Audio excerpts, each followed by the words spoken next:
ایک شخص جو ہے وہ جنرل باجوہ کی ویڈیو بنا رہا ہے, گالیاں دینا شروع کرتا ہے اور بڑی واہیات قسم کی گفتگو کرتا ہے. پہلے اوئے توئے سے بات شروع ہوئی, اوئے توئے کے بعد گالیوں کے اوپر بات شروع ہوئی, اس کے بعد غداری کے فتووں تک بات گئی. وہ پھر پاکستان کو اور پاکستانیوں کو جو ہے گالیاں دینا شروع کر دی تھی. میں نے کہا جی کوئی آفیشیل کمپلینٹ اس سلسلے میں بعد میں پولیس کو یا پاکستانی قونصلیٹ کو کیا کی گئی ہے؟ یہ واقعہ پیش کہاں پہ آیا ہے؟ یہ بندہ کون تھا؟ میرے پاس اس کی ایکسکلوسیو ڈیٹیلز ہیں جو میں اب آپ کے ساتھ شیئر کرنے جا رہا ہوں.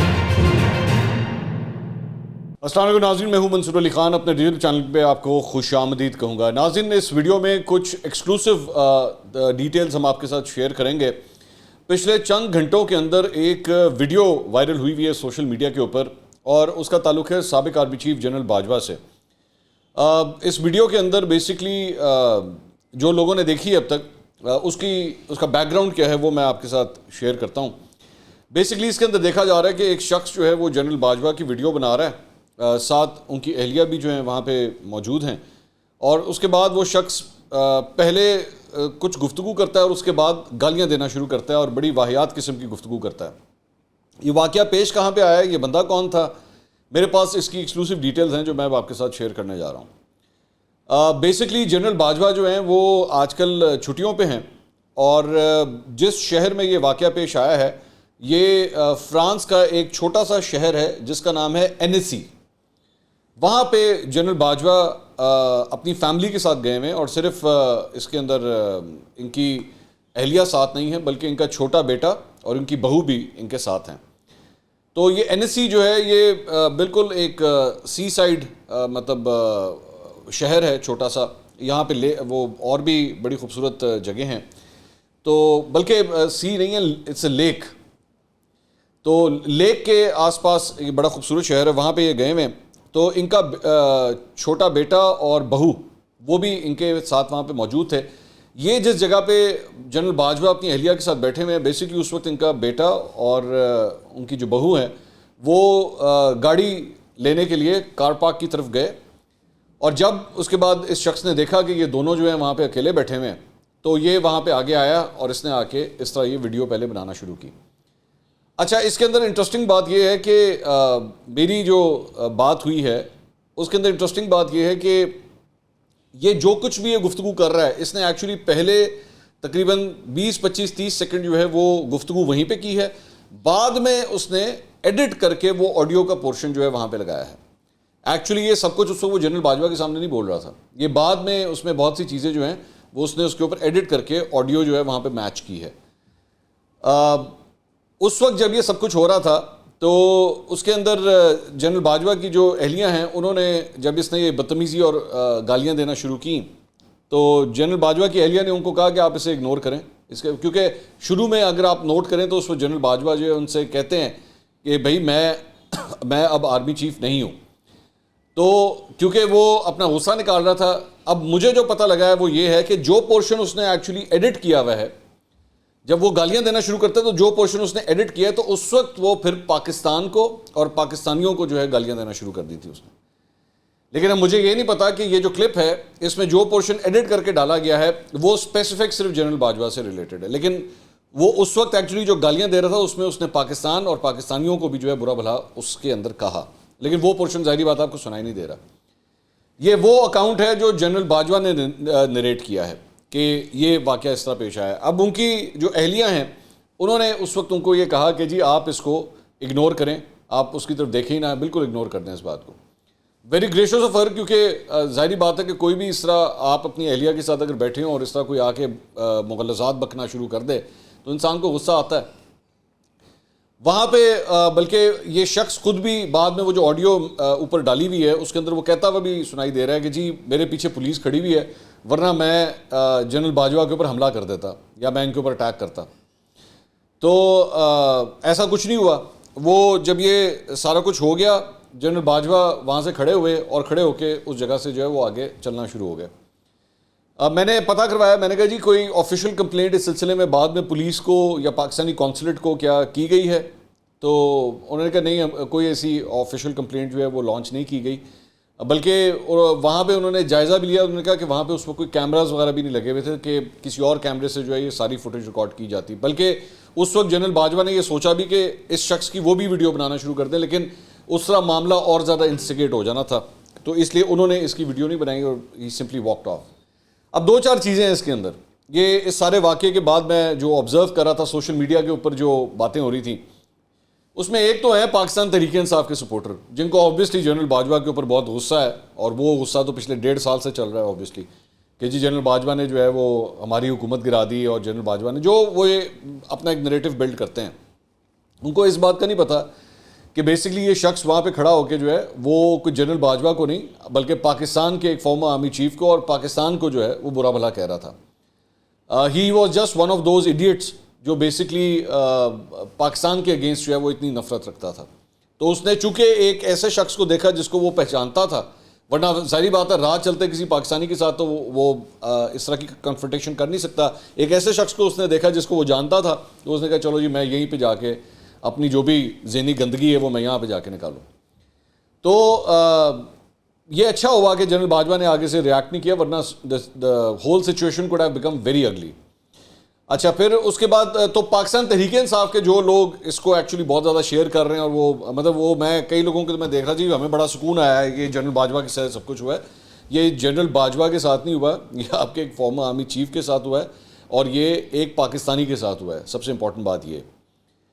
تو ایک تو اینگل اس پہ یہ. دوسرا اینگل یہ کہ میرے چند جو پختون دوست ہیں, میری جب ان سے اس بارے میں بات ہوئی تو انہوں نے کہا کہ ہماری نا روایت ہے, ہماری ایک بہت روایت ہے جس کو ہم بہت امپورٹنٹ سمجھتے ہیں, وہ یہ ہے کہ جب ایک عورت بیٹھی ہو نا وہاں پہ تو اس کے سامنے یہ لینگویج یوز نہیں کی جاتی. اور اگر یہ واقعی اصل کوئی پختون ہوتا نا تو وہ یہ اس طرح کی گریوی اور گھٹیا حرکت نہ کرتا. تو آپ اندازہ کر سکتے ہیں اس شخص کی ذہنی کیفیت کا کہ وہ کیسا شخص تھا کہ جنرل باجوہ کی اہلیہ ساتھ بیٹھی ہوئی ہیں اور اس کے سامنے وہ یہ گندی اور گھٹیا زبان جو ہے وہ بیٹھ کے استعمال کر رہا. بلکہ بعد میں وہ جو آڈیو, کیونکہ وہ میں اس کو ریپیٹ نہیں کرنا چاہتا, I don't want to play it, بعد میں وہ جو آڈیو اس کے اوپر اس نے پیسٹ کی ہوئی ہے اس کے اندر جو ہے وہ یہ سمجھا, کیونکہ اس کو پتہ نہیں تھا, وہ یہ سمجھا کہ ایکچولی یہ جنرل باجوہ کی بیٹی آئی ہوئی ہیں. وہ جنرل باجوہ کی, اس کو پتہ نہیں تھا نا, ظاہری بات ہے, وہ جنرل باجوہ کی بیٹی نہیں تھی, جنرل باجوہ کی بہو تھیں جو وہاں پہ موجود تھیں. اور اس نے دیکھا ہوگا, اس نے دور سے دیکھا ہوگا, تو ان کے بارے میں بھی جو ہے اس نے بڑی مغالطات جو ہیں وہاں پہ بولی اس نے. تو مائی پوائنٹ از کہ یہ اس چیز کو جو لوگ اس کو بہت انجوائے کر رہے ہیں اس مومنٹ کو, یا اس کے اوپر ظاہری بات ہے اپنی جو بھی ان کی ایک نفرت ہے اس وجہ سے اس پہ کامنٹری کر رہے ہیں, یا اس کو ایز اے پلیجر پوائنٹ جو ہے وہ دیکھ رہے ہیں, یہ کوئی اچھا پریسیڈنٹ نہیں ہے, یہ کوئی طریقہ نہیں ہے. میں نے اس سے پہلے بھی کئی دفعہ ہوا ہے, بہت سے سیاستدانوں کے ساتھ اسی طرح ہی ہوا ہے کہ کوئی آیا, کوئی لونڈا لپاڑا, کوئی بدتمیز گھٹیا انسان آیا, اس نے بیٹھ کے کسی نون شخص کو دیکھا اور پھر بیٹھ کے اس کی ویڈیو ریکارڈ کر کے جو ہے وہ گالیاں دینا شروع کر دیں. This has happened with many people. This has happened with Fayyaz ul Hassan Chohan, this has happened with Shahbaz Gill. ان کے اوپر ایک دفعہ کالی سیاہی پھینکی گئی تھی. یہ کیا کہتے ہیں, احسن اقبال صاحب کے ساتھ بھی میرے خیال میں شاید یہ ہو چکا ہے.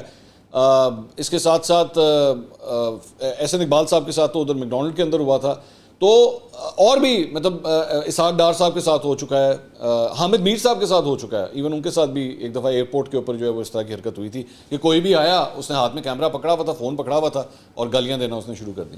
تو یہ کوئی اچھا پریزیڈنٹ نہیں ہوتا, اس میں کوئی 30 مار خان والی بات نہیں ہے. وہ اگر اس وقت وہ بندہ آپ کے ساتھ ریاکٹ نہیں کر رہا نا, وہ مطلب آپ کیا سمجھتے ہیں صرف آپ ہی حرکت کر سکتے ہیں؟ مطلب اگلا بھی مشتعل ہو کے ایک ٹانٹ مار دے گا آپ کے منہ کے اوپر, ایک چپیڑ مار سکتا ہے وہ بھی آپ کے منہ کے اوپر, اس میں کوئی بڑی بات نہیں ہے. وہ بھی اگر اپنی فیملی کے ساتھ ہے, یا اگر فیملی کے ساتھ نہ بھی ہو, اس کی اپنی ایک سیلف رسپیکٹ ہے, وہ بھی آپ کو چپیڑ کٹ مار سکتا ہے. لیکن وہ اس کا اسٹیچر ہوتا ہے جس کی وجہ سے وہ آگے سے ریاکٹ نہیں کر رہا ہوتا. یہ اس کی کمزوری مت سمجھیں.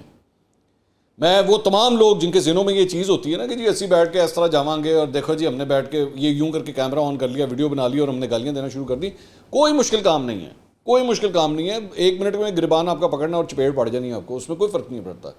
لیکن یہ کوئی اچھا پریزیڈنٹ نہیں ہے, اس کو آپ کو کنڈیم کرنا چاہیے. اس کو سوشل میڈیا کے اوپر جب بھی آپ اگر کوئی ایسا کوئی واقعہ دیکھ رہے ہیں اس کو کنڈیم کرنا چاہیے, چاہے اررسپیکٹو آف یور پولیٹیکل لائنس, اررسپیکٹو کہ آپ کس کو کیا سمجھتے ہیں, کس سے کیا اختلاف رکھتے ہیں, ڈیسنسی کے ساتھ اختلاف کریں. میں ہمیشہ بار بار یہی بات کرتا ہوں, میرا اور پاکستان تحریک انصاف کے ساتھ میرا سب سے بڑا جو اختلاف ہے وہ اسی بات کے ساتھ ہے کہ آپ نے اپنے لوگوں کو جو ہے نا بات کرنے کا سلیقہ نہیں سکھایا.